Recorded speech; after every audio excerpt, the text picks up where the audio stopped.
ਵੱਡਾ ਭਰਾ ਕੀ ਸ਼ੈ ਹੈ, ਵੱਡੇ ਭਰਾ ਦੀ ਮੁਹੱਬਤ ਦਾ ਤਕਾਜ਼ਾ ਕੀ ਹੈ। ਇੱਕ ਪੂਰੇ ਘਰ ਦੇ ਵਿੱਚ ਜਿਹੜਾ ਇੱਕ ਪੂਰੇ ਘਰ ਦਾ ਪਲੇਟਫਾਰਮ ਤੁਸੀਂ ਆਖ ਲਓ, ਉਹਦੇ ਵਿੱਚ ਵੱਡੇ ਭਾਈ ਦਾ ਕਿਰਦਾਰ ਕੀ ਹੈ।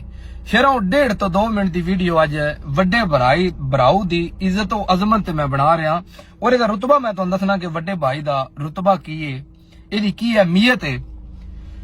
ਇੱਕ ਗੱਲ ਬਣੀ ਜਾਂਦੀ ਨੇ ਕਿ ਅਗਰ ਪਹਿਲੀ ਔਲਾਦ ਤੁਹਾਡਾ ਬੇਟਾ ਹੋਵੇ ਨਾ ਤੇ ਬਾਕੀ ਪੈਦਾ ਹੋਣੀ ਵਾਲੀ ਔਲਾਦ ਦੀ ਪਰਵਰਿਸ਼ ਵਾਸਤੇ ਤੁਹਾਨੂੰ 2 ਬਾਪ ਮਿਲ ਜਾਂਦੇ ਨੇ।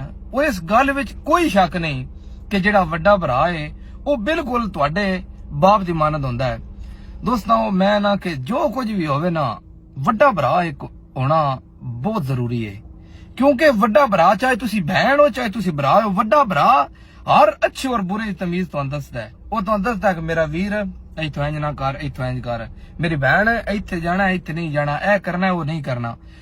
ਵੱਡੇ ਭਰਾਓ ਦਾ ਰੁਤਬਾ ਜਿਹੜਾ ਹੈ ਇਹ ਮੈਂ ਆਪਣੇ ਅਲਫਾਜ਼ ਚ ਬਿਆਨ ਨਹੀਂ ਕਰ ਸਕਦਾ। ਮੈਂ ਤੁਹਾਨੂੰ ਆਪਣੇ ਵੱਡੇ ਭਰਾਓ ਦੀ ਗੱਲ ਦੱਸਣਾ। ਮੈਂ ਜਿਸ ਵੀ ਮੁਕਾਮ ਉੱਤੇ ਹਾਂ, ਜੋ ਕੋਈ ਮੈਂ ਬੋਲ ਰਿਹਾ, ਜਿਸ ਮੈਂ ਸੀਟ ਤੇ ਬੈਠਾ, ਅਲਹਮਦੁਲਿਲਾ ਜੋ ਵੀ ਮਾਮਲਾਤ ਨੇ, ਇਸ ਹਰ ਚੀਜ਼ ਦਾ ਸਿਹਰਾ ਵੱਡੇ ਭਰਾਓ ਨੂੰ ਜਾਂਦਾ ਹੈ।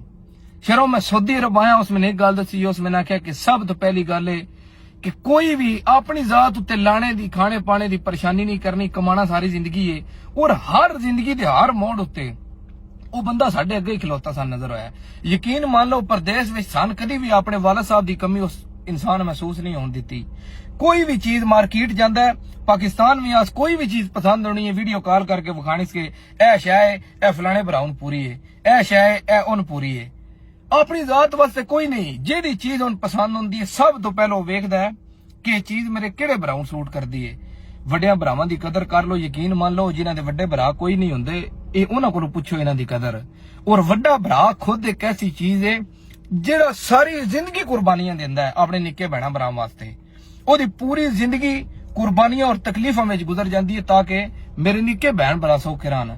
ਆਪਣਾ ਢੇਰ ਸਾਰਾ ਖਿਆਲ ਰੱਖੋ ਤੇ ਇਹ ਨਾਜ਼ੀਮ ਹਸਤੀਆਂ ਦੀ ਕਦਰ ਕਰ ਲਓ। ਇਹ ਟੁਰ ਜਾਣ ਤੇ ਫਿਰ ਨਾ ਲੱਭਦੀਆਂ। ਯਕੀਨ ਮੰਨ ਲਓ ਇਹਨਾਂ ਦੀ ਕਦਰ ਕਰੋ। ਆਪਣਾ ਢੇਰ ਸਾਰਾ ਖਿਆਲ ਰੱਖੋ। ਜਜ਼ਾਕ ਅੱਲਾ।